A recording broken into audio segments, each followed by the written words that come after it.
For the first time since 2018, the Texas Rangers have taken a series against the Astros in Houston. On today's show, we're breaking down why it's important, why it shouldn't be minimized, and why it doesn't matter who is out for both sides. All that and more on this episode of Locked On Rangers. Let's get into it. You are Locked On Rangers, your daily Texas Rangers podcast. Part of the Locked On Podcast Network, your team every day.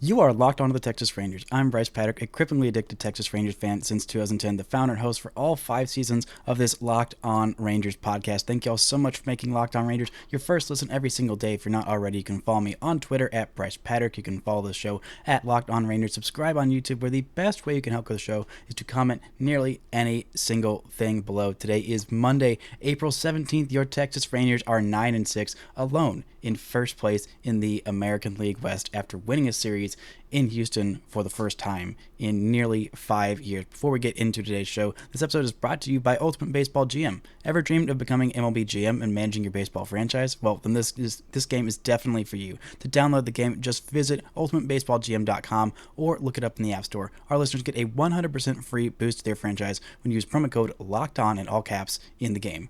Now, the Texas Rangers have taken 2 out of 3 in Houston. They nearly took... They could have taken all 3 had not it been for a random line drive that landed off of John Gray's arm. We'll get into more of that. But your Texas Rangers took 2 out of 3 in Houston. Let that sink in for a second. It has not happened in a long time, and this team feels different. It really does. I've been saying it all offseason. I mean, bringing in Bruce Bochy. This is just a completely different team from top to bottom. I mean, you look at how few of these guys have been here for the last few years, how many new names are being brought in from the pitching staff to these big money hitters in Marcus Semien and Corey Seager. It's just been a completely new team that hasn't suffered through most of the bad memories and terribleness that the Rangers have suffered at the hands of the Houston Astros. The Rangers just won this series less than a week after losing Corey Seager for a month, losing Mitch Garver for, well, he's on the 10-day IL. He's out until at least this weekend against the A's. And I don't care who's out for the Astros. I know that Jose Altuve is out and, Michael Brantley is out, but this is still a really freaking good Houston Astros team, as much as it angers me to admit. They still have at least four all-star caliber bats in their lineup. They have Jose Abreu, they have Jeremy Pena, they have Alex Bregman, Yordan Alvarez, and Kyle Tucker. This is still a really freaking good team, and that is not as much as the Rangers have in terms of, all-star quality bats in their lineup. The Astros still have an amazing starting pitching staff where they threw their number 1 and number 2 guys in this series, and those are the 2 games that they lost. They lost on Friday with their number 2, Luis Garcia, going, and they lost on Sunday Night Baseball, where the Rangers won 9-1 with their ace on the mound, Framber Valdez. Not the Rangers ace, but the Astros ace. The Rangers were able to finally get to Framber Valdez for feels like the first time in forever.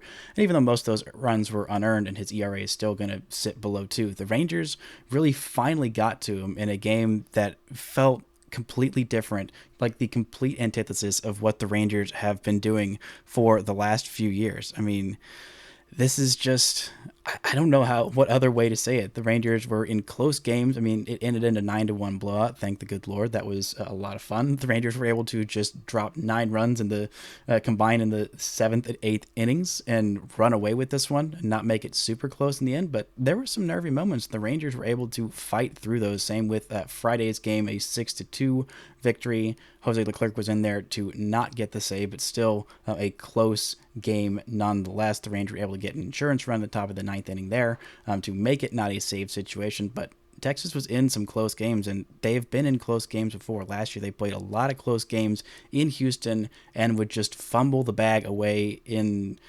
increasingly frustrating and terrible ways. But not this team, not with Bruce Bochy at the helm, not with him pushing the buttons and pulling the strings in all the right ways. In Sunday's game, it just felt like a culmination of things going the Rangers' way. They are 9-6. They are the only team with a winning record in the American League West at the moment.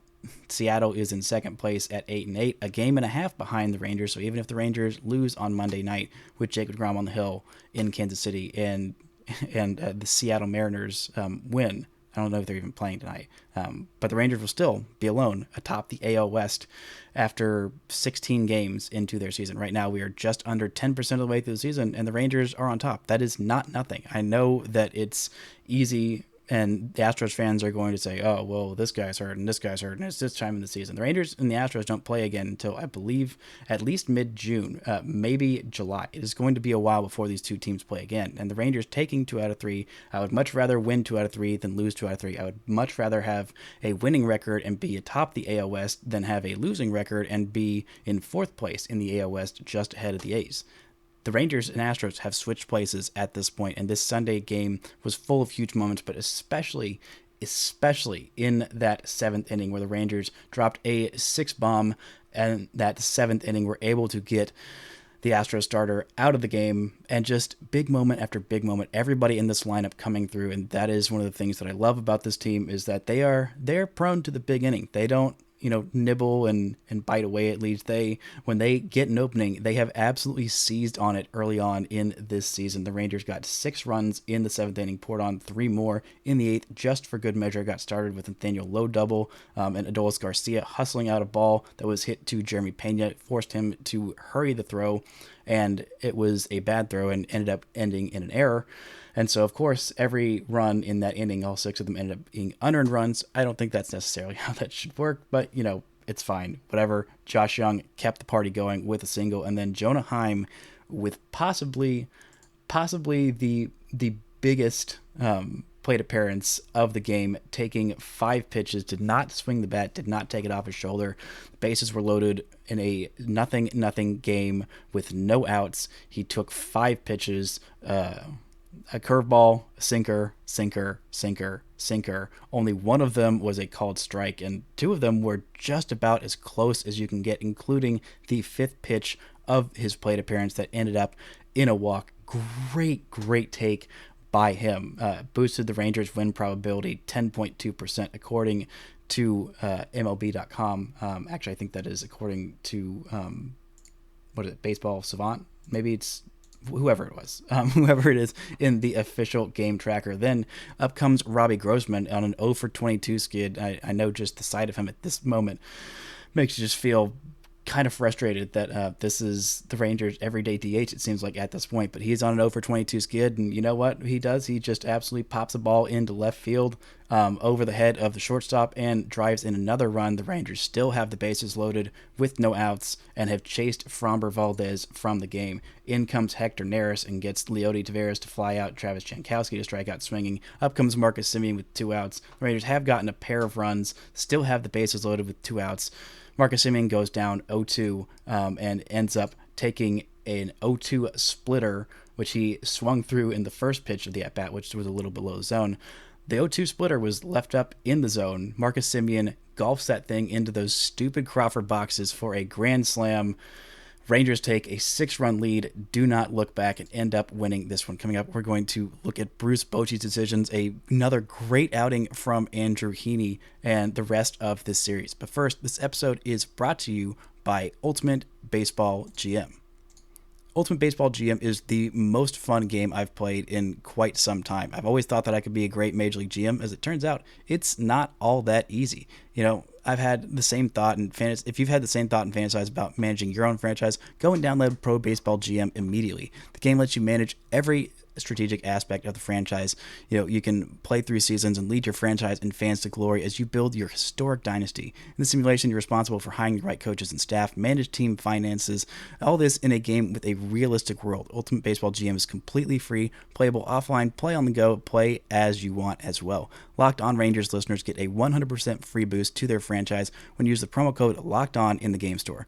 So make sure to check it out. To download the game, just visit probaseballgm.com, scan the code, or look it up in the app stores. That's probaseballgm.com. Ultimate Baseball GM. Start your dynasty today. Now, you may notice that my face is a little bit obscured from this little map of Andrew Heaney. I want to point out This was tweeted out last night. Kennedy Landry was the one who quote tweeted it, and it was tweeted out a few more times. But I really thought this very well illustrated how good Andrew Heaney was. Just the thing we're looking at here. If you're watching this on YouTube and you're not listening to it, if you're listening to this, go check out my Twitter. It was one of the last things that I retweeted. But Andrew Heaney, if you look at the middle of the plate, there are no pitches at all in the middle of the plate. That is something that is very, very good. Andrea Scout Report Girl at Scout Report Girl or Scout Girl Report on Twitter was the one who initially tweeted this out. This is a Fangraphs image of Andrew Heaney completely missing the middle of the plate. He went 5 scoreless innings, did not feel like he had his best stuff, but still came up in a big moment against this Astros lineup, was able to go 5 scoreless, and that was huge. That is about what I'm expecting from Andrew Heaney. At this point, he is going to go about 5 innings. He's going to get some swings and misses, and last night he wasn't getting some swings and misses. He allowed 3 walks, pair of hits in his 5 innings of work. Didn't throw all that many pitches, only 88 pitches. Ran into a little bit of trouble with some leadoff walks that kind of got in his way. And even though the game was tied, scoreless after 5 innings, Bruce Bochy made the decision to bring in Brock Burke for 1 inning of work, and ended up pulling him after the 7th inning. Thought he would get more out of him. Did allow a base runner there that was allowed to score by Jonathan Hernandez, who came in and was a little shaky, was able to get a pair of strikeouts and a walk and not allow any runs. But that's because Will Smith came in to mop up the damage. Will Smith has been absolutely phenomenal. I think the Rangers' best reliever so far this year. He has come in huge leverage spots every time, and he has come up big nearly every time out. He has a 1.35 ERA in 6 2/3 innings so far, has 9 strikeouts, does have 3 walks, has been a little bit walk prone, but you look at some of his advanced numbers and they are among the best in baseball. He's in the top 8% of getting guys to chase out of the strike zone, top 7% of getting swings and misses, strikeout rate, the top 5% of baseball, expected slugging, expected ERA/WOBA, expected batting average, all those in the top 1 or 2% of baseball as well. Same with average exit velocity, top 2% of baseball. The guy is just getting huge outs. No one is seeing him well, and he is absolutely dominating in critical moments for this Texas Rangers team, including when he came up in this game. It was still in the balance on Sunday night. It did look like a blowout, but it very easily could have gone the other way. Hernandez came in and was not quite able to finish off his inning, and the Astros were threatening. They were threatening in a big way after the Rangers got their 6th spot. The Astros were not going to go down without a fight. Jeremy Pena started that inning with a leadoff double. David Hensley walked. Jake Myers walked. And even though Hernandez was able to come in and get a pair of strikeouts, he also walked Alex Bregman. And somebody else might have let Jonathan Hernandez keep working through it and face off against Yordan Alvarez, but Bruce Bochy said, no, I'm going to go to my veteran. I'm going to go to a guy who I know can come up in some big spots, who also got his 2nd straight World Series ring and got 10 years of service time accrued both on Saturday. So shouts out to Will Smith for getting a ring for not doing a whole lot for the Astros. Major salute for that, just getting your ring and not helping the Astros win. I very much like that. He did have to be on the Astros and have to be on a World Series winning team. Nice to see him not do a whole lot of work and then come out and be on the Rangers and do absolute work against them. But he came in a big spot, got Yordan Alvarez with the bases loaded. At that point, it was a 6-1 game. A Yordan Alvarez grand slam would have made it a 1-run game, and he gets Yordan Alvarez to ground out to Josh Young. Some weak contact, a little dribbler to third base. Josh Young had to make a nice play on it, charge the ball, and get the force out at third base, get out of a big spot. Bruce Bochy just coming in huge. Happy 68th birthday to Bruce Bochy, who got the win on his birthday against Dusty Baker, who does have the edge on him in the overall series. I think it's like a 60-game edge. The guys have played over 100 times in their career, maybe 120. It's been a lot of matchups between these two. Nice to see Bruce Bochy coming in, making a huge difference with, again, some defensive substitutions in this one. That is a Bruce Bochy staple. If the Rangers don't have their best defense out there late and they have a lead, he is going to make some changes, and he did. Again, on Sunday, bringing in Josh Smith for Ezekiel Duran to play shortstop. Zeke Duran, I think, had a pretty nice game defensively. I didn't really notice him that much at shortstop, and for him, that is kind of what you're going for, an 0-for-4 day at the plate with a pair of strikeouts. Again, it's Framber Valdez bringing in the righty as opposed to having Josh Smith face off against Framber Valdez. There's not a whole lot of winning there. Framber was absolutely on his game for the first 6 innings of this one. The Rangers were able to wear him down in that 7th inning, but no shame for the rookie going 0-for-4 against one of the best pitchers in the game. Then the Rangers bring in Travis Jankowski to hit for Bubba Thompson. It may have looked like an offensive substitution, but I knew at that point it was a defensive substitution. Bubba Thompson is still freaky fast, but his arm is not quite the same as Travis Jankowski. I think Jankowski's routes are just a little bit better. So the best defensive outfield the Rangers had out there to win this game, despite having a huge lead.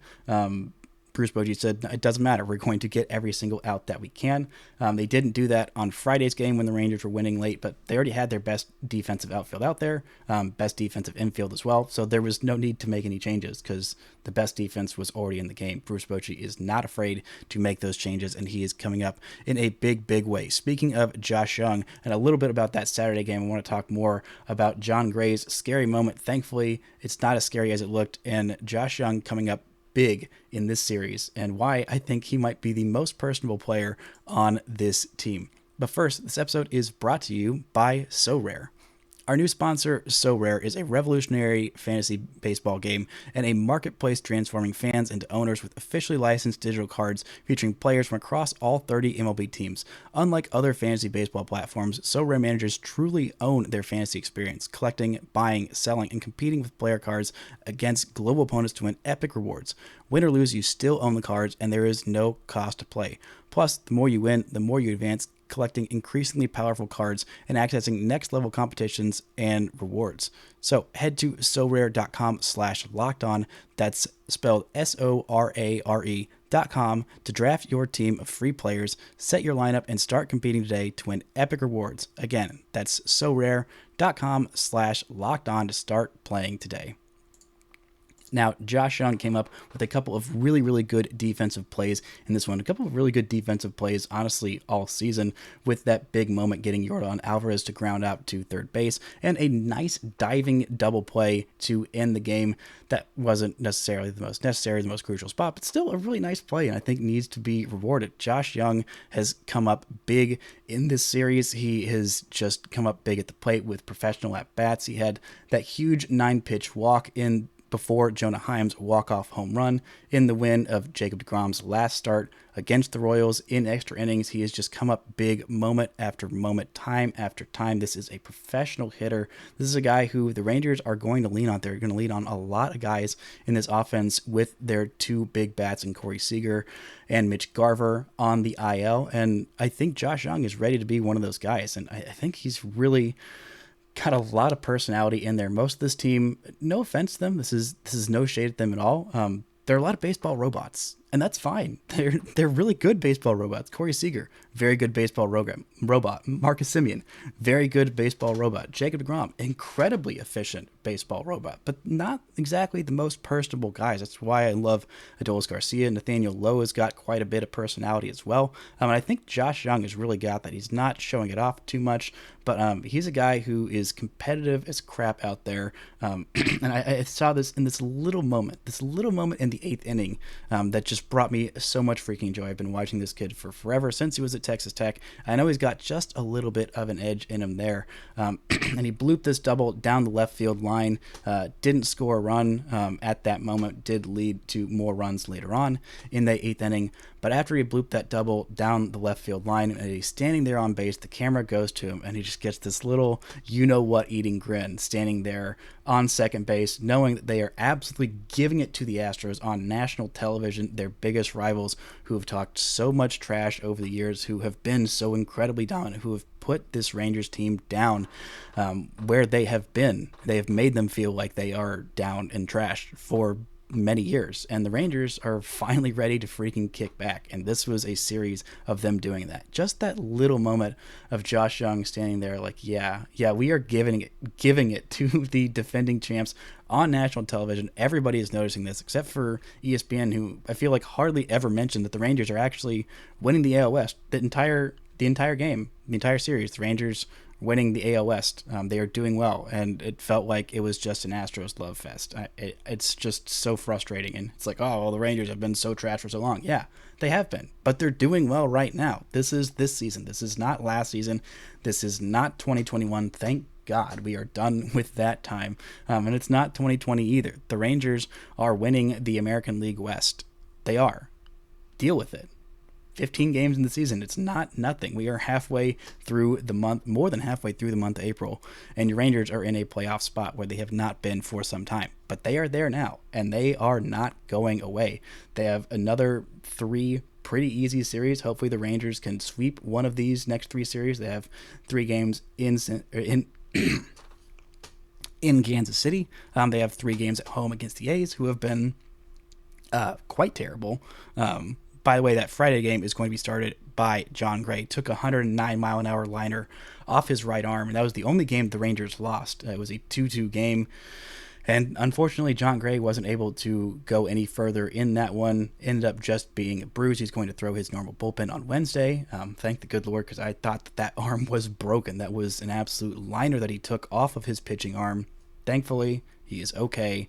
That was a scary moment, though, but he's going to be all right, and this Rangers team is going to be all right as well. Hopefully they can keep building a cushion on their division lead in April, which is not something that this team has been doing since 2016. I wanted to shout out another great gem from Martin Perez, who just continues to absolutely dominate the Houston Astros, especially in Houston. He had that complete game shutout on Friday night Apple TV last year. One of my favorite games.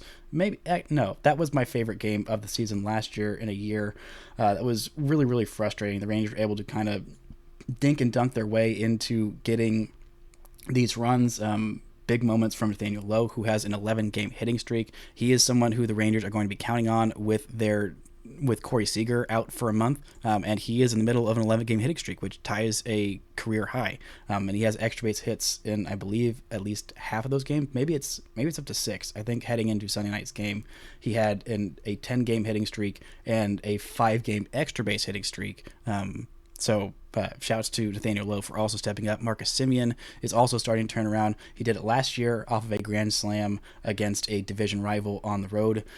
Hopefully, this can be a sign of things to come. He absolutely crushes it in Houston. He had extreme splits of home versus road splits last year. Nearly a a massive difference. 836 OPS on the road versus 627 at home last year. Hopefully he can hit a little bit better at home. He's been a slow starter.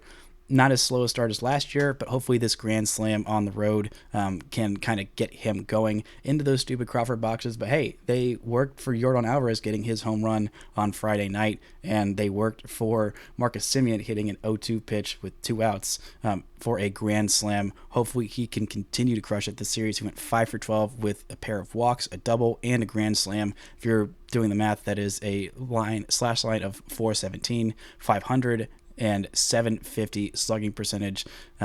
Last year on a trip to Houston, that's when he started to look like he was turning things around. It really kind of turned around after that grand slam on the road against the Oakland A's. He gets to face the Oakland A's at home on Friday this weekend, and a trio of pitchers that are all right, but not anybody that he can't handle in Kansas City this week. Hopefully he can continue absolutely crushing it. The Rangers offense needs those 2 big bats in their infield on the right side and first base and second base to step up. Hopefully they can continue to do so. I also want to shout out a great game on Friday from Adolis Garcia, who had 2 of, if not the biggest, some of the biggest plays. He had a great defensive play in a 2-run game in the 4th inning. He had a snow cone grab on the warning track, robbing Jeremy Pena of extra bases, and also doubling off Hensley at second base to end that inning. It was still a 2-run game at that point in the 4th inning. And in the 3rd inning, He had a 2-run shot that had to be reviewed for some stupid reason, but still ended up being a home run, his second of the game. The Rangers need big stuff from him, from everybody in the top of their lineup. I also want to mention, while Corey Seager is on the IL, I get not wanting to disrupt everybody in the lineup. Maybe this is just Bruce Bochy being smarter than me. I mean, it just makes sense for me to just move the rest of the lineup up a spot in the order, have Nathaniel Lowe hitting second, have Adolis Garcia hitting third, and Josh Young batting cleanup, as opposed to your most important spot in the lineup being occupied by one of Ezekiel Duran or Josh Smith. I get the not upsetting it, and if they're winning and it's working, then fine, but just my baseball math brain says that doesn't make sense.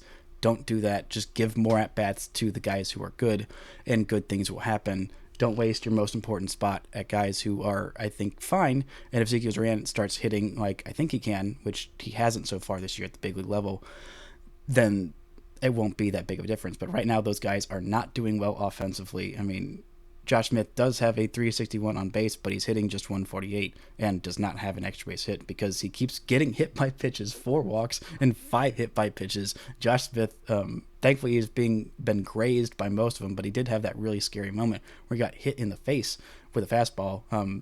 Just stay vigilant, Josh Smith.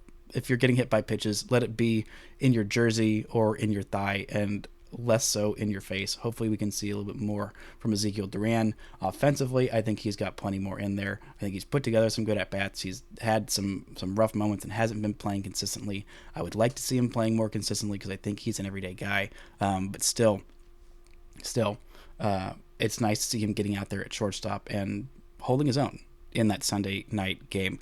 Briefly, I want to talk about the City Connect jerseys. The Rangers released those Monday morning. I think they're fine. I think they're kind of cool. If you read a little bit about the history, I know Evan Grant, the Dallas Morning News, wrote quite a bit about it. I'm sure the Rangers wrote a bit about it in their release. The hype video is really what sold me on it. Just go to the Rangers Twitter page. It's talking about the Metroplex. I think they're fine. I would rather have the red jerseys, but I think they're pretty good. It's a City Connect, which is kind of difficult to do when you're the Texas Rangers and you play in Arlington and you're trying to, meld the Arlington with the Dallas, with the Fort Worth. Some of the history that they're nodding to, I think, is really cool, and I'm glad they're making an effort there. But it's fine. It's pretty good, pretty fun. I like the red. I wish they'd bring the red back, but those are some good jerseys. But my last point is that let the Astros fans talk their crap. Let them sit there and be like, oh, well, this is actually not that big a deal. Oh, this actually doesn't matter. Blah, blah, blah, blah, blah, blah, blah. The Astros are 7-9. They have not faced off against the cream of the crop. They have played the Twins, which is their hardest series, which they lost. They've played the Pirates. They've played the Tigers. They lost that series to the Tigers, who's one of the worst teams in baseball. And they won one series and lost one series against the White Sox, who right now have a losing record. They are 6-10. And 3 of those wins came against the Houston Astros. So this Astros team is not the Astros teams of the past. Dusty Baker is a great manager. They have a very good pitching staff, but they lost Justin Verlander. They don't have Carlos Correa for, the second straight year. Jeremy Pena is pretty good. Jose Altuve is going to be out for a little while longer. And, they have a losing record. The Rangers don't. So let them talk their trash. It is going to be a while before these teams face off again. And again, like I said earlier, I would rather have a winning record and win a meaningless series in April, which again, none of these series are meaningless. When you are actually in a pennant race, when you are in a playoff chase, which the Rangers are, I know it's April, but you have got to take advantage of those early, easy April schedule. And the Astros have had an easy schedule, and they have not taken advantage of it. They have not taken advantage of it like the Rangers have, and the Rangers need to continue to do so. Win at least take 6 out of 9 of these next 3 series against Kansas City, against Oakland, and against, I believe, the Reds is coming up after that. So Rangers need to, at Cincinnati. Then you have 4 against the Yankees, who are fine, but beatable at this point. Their pitching staff is not nearly as strong. The Rangers, outside of the Rays, who are just the best freaking team in baseball at 14-2, the Rangers might have one of the best starting pitching staffs in all of baseball, which is where we thought they were. The Yankees have suffered the injuries that we thought the Rangers might suffer in their starting pitching staff. And again, it is just 3 weeks into the season. Thankfully, the Rangers are still healthy. The Rangers are coming in to a road series against a not very good Royals team. They get to throw their number 1 and 2 starters, which, again, they didn't throw against the Astros, and they still won that series in Houston. It was a big moment. Don't let anyone tell you differently, and there is no reason why you can't get hyped about a 2 out of 3 win series in Houston in the month of April. That's going to do it for today's show. On tomorrow's show, I'll be talking about hopefully another Jacob deGrom gem, where these Rangers stand, and maybe a little bit more about these City Connect jerseys. That's going to do it for today's show, and until next time, don't forget to enjoy baseball.